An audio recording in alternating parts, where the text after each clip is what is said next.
Masih di Sinda Sore pemirsa, Bupati Tulungagung Gatut Sunu Wibowo dan ajudannya ditetapkan tersangka kasus dugaan pemerasan oleh KPK. KPK menyita uang tunai lebih dari 300 juta rupiah dan 4 pasang sepatu mewah bernilai lebih dari 120 juta rupiah.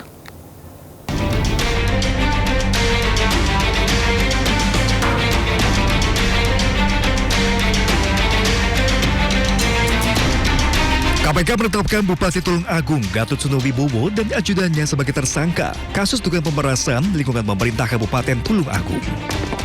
Penetapan tersangka usai pemeriksaan intensif di gedung KPK selama kurang lebih 17 jam. Keduanya ditahan di rutan KPK selama 20 hari. KPK juga menyita uang tunai 335,4 juta rupiah dari bagian 2,7 miliar yang sudah diterima tersangka. 4 pasang sepatu mewah bernilai lebih dari 120 juta rupiah dan sejumlah barang bukti lain. Uang hasil sitaan ini diduga merupakan alokasi jatah dari permintaan Bupati Gatut kepada salah satu OPD di Kabupaten Tulungagung. Pada kesempatan beberapa saat setelah dilantik, dipanggil satu-satu, sudah tersedia di situ surat pernyataan. Surat pernyataan isinya itu yang menyatakan akan mundur dari jabatan dan juga mundur dari ASN jika tidak mampu melaksanakan tugas dan tanggung jawab yang diberikan. Suruh tanda tangan langsung di situ Udah ada materainya seperti itu. Tapi kemudian tidak diberikan tanggal, dikosongkan tanggalnya. Karena tadi dengan surat pernyataan tersebut yang sudah ditandatangani yang atau terpaksa ditandatangani karena atas permintaan dari Bupati oleh Kepala OPD akhirnya menjadi jebakan. Berdasarkan hasil penyelidikan, tersangka diketahui meminta uang melalui ajudannya ke 16 OPD di lingkungan Pemkab Tulungagung senilai 5 miliar rupiah. Tim Liputan iNews melaporkan. Sekretaris Kabinet Teddy Indrawijaya menyebut Istana mempersilahkan Kejaksaan menggeledah kantor Kementerian Pekerjaan Umum. Istana mendukung proses hukum untuk mengungkap dugaan korupsi di Kementerian PU.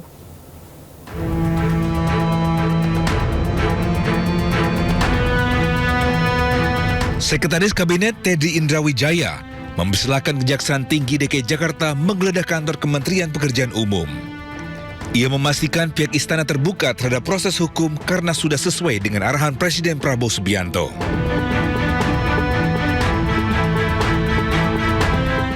Silakan geledah.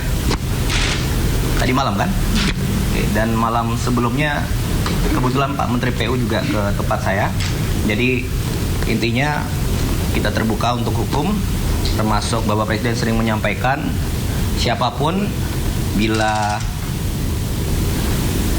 bersalah dan kalau terbukti itu silakan diperiksa termasuk keluar dan ke dalam. Dan di Kemen PU kemarin digeledah oleh Kejati Jakarta Sebelumnya, Kejati DKI Jakarta menggeledah sejumlah ruangan di kantor Kementerian Pekerjaan Umum Kamis lalu. Usai 7 jam penggeledahan, penyidik menyita sejumlah dokumen. Kejaksaan Tinggi DKI minta izin melakukan pendalaman. Ini tinggal kasih izin aja. Nggak ngapain. Kenapa aja diperiksa? Karena aku mau terkait pasal apa? Cuma hanya mau pendalaman. Saya nggak tahu. Laporan ya kan sudah ada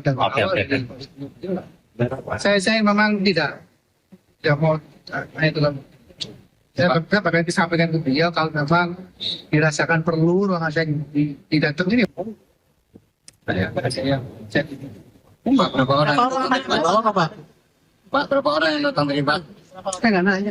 Tanya ada berapa? Tadi infonya ada 6 penyidik dari Kejati. Mungkin lebih jelasnya ada berapa? Bukan yang nanya. Ada yang disita nggak? Diambil. Baru minta izin, datang minta izin gimana sih? Ruangan apa aja Pak? Ruangan apa aja Pak? Saya bebaskan beliau masuk ruangan siapa aja, termasuk pada ruangan saya. Beliau. Adapun penggeledahan ini terkait dugaan tindak pidana korupsi pada kegiatan pengadaan tahun 2023 hingga 2024 lalu. Namun belum ada keterangan rinci terkait konstruksi perkara dalam kasus ini. Dari Jakarta, Tim Liputan iNews melaporkan. Satuan Tugas Penertiban Kawasan Hutan menyerahkan uang 11,4 triliun kepada negara. Presiden Prabowo memberikan peringatan keras bahwa siapapun yang berani mengancam Satgas PKH sama saja dengan mengancam Presiden.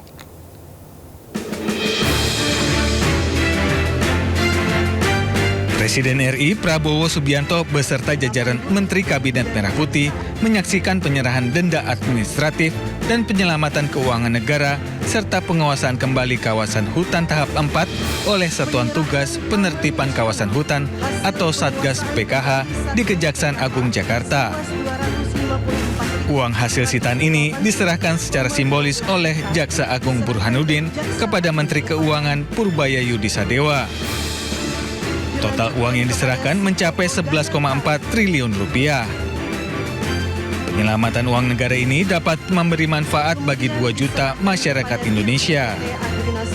Dalam kesempatan ini, Prabowo meminta Satgas PKH tidak gentar terhadap berbagai ancaman yang datang. Saya keluarkan Perpres ini, Perpres nomor 5 tahun 2025 bulan Januari. 3 bulan setelah saya terima mandat, saya keluarkan. Saya membentuk Satgas PKH. Kalau ada yang mengancam anggota Satgas PKH, dia mengancam Presiden Republik Indonesia.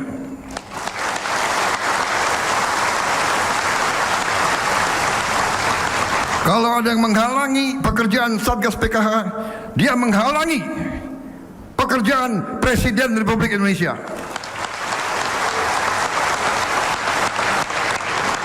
Dan percayalah, saya akan menggunakan semua wewenang dan kekuasaan yang diberikan oleh Undang-Undang Dasar 1945 kepada Presiden Republik Indonesia. Saya akan gunakan itu untuk menegakkan hukum. Prabowo menilai siapapun yang berani mengancam Satgas PKH sama saja mengancam Presiden.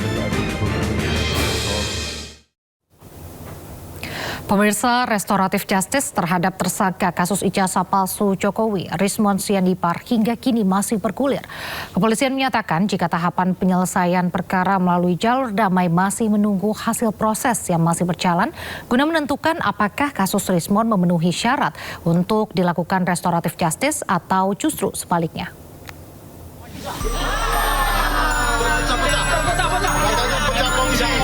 Harapan tersangka kasus ijazah Jokowi Rismon Sianipar agar Polda Metro Jaya segera mengabulkan permohonan restoratif justice sepertinya masih sekedar angan-angan.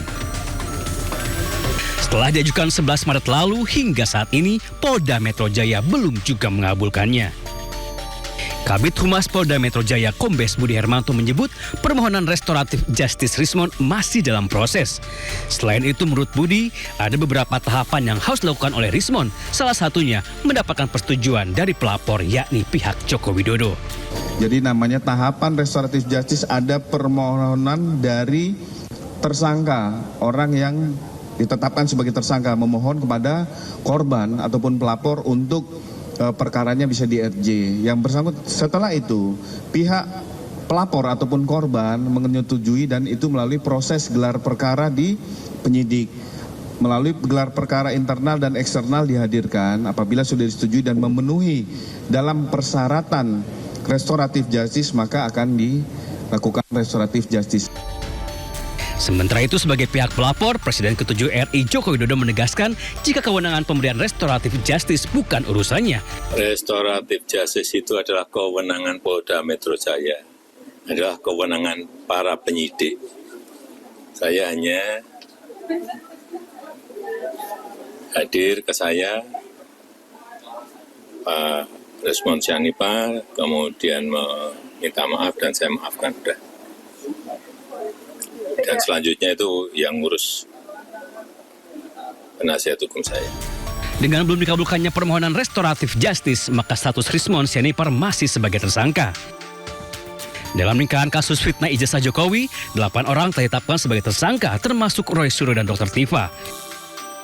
Sementara berkat restoratif justice, status tersangka Egy Sujana dan Damai Hari Lubis sudah dicabut. Tim Liputan iNews melaporkan. Kita beralih ke informasi lainnya. Tak sadar jadi korban penipuan, seorang wanita semangat datang ke kantor Sekda Pemkab Gresik di hari pertama bekerja sebagai aparatur sipil negara. Namun setelah diperiksa, SK pengangkatan ASN yang dia bawa ternyata palsu.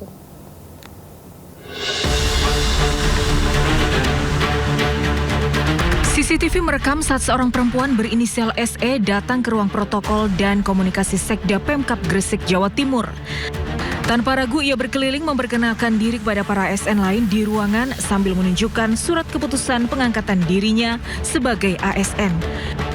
Namun semangatnya untuk bekerja hari itu seketika sirna saat pihak Sekda Pemkab Gresik menemukan sejumlah kejanggalan pada SK yang dibawanya. SK hanya bentuk fotokopi legalisir dan tanda tangan pejabat diduga dipalsukan. Temuan ini langsung ditindaklanjuti lantaran perempuan ini diyakini merupakan korban penipuan SK ASN palsu. Dia menyodorkan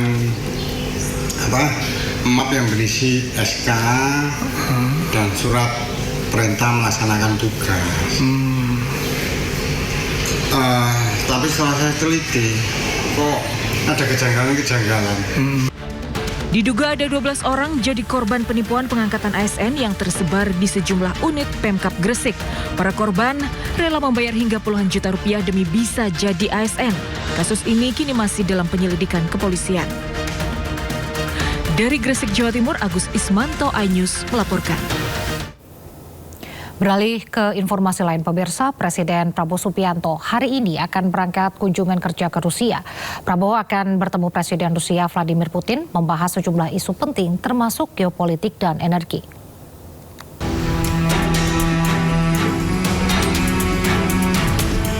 Menteri Luar Negeri Sugiono mengatakan Presiden Prabowo Subianto akan berangkat kunjungan kerja ke Rusia bertemu Presiden Vladimir Putin.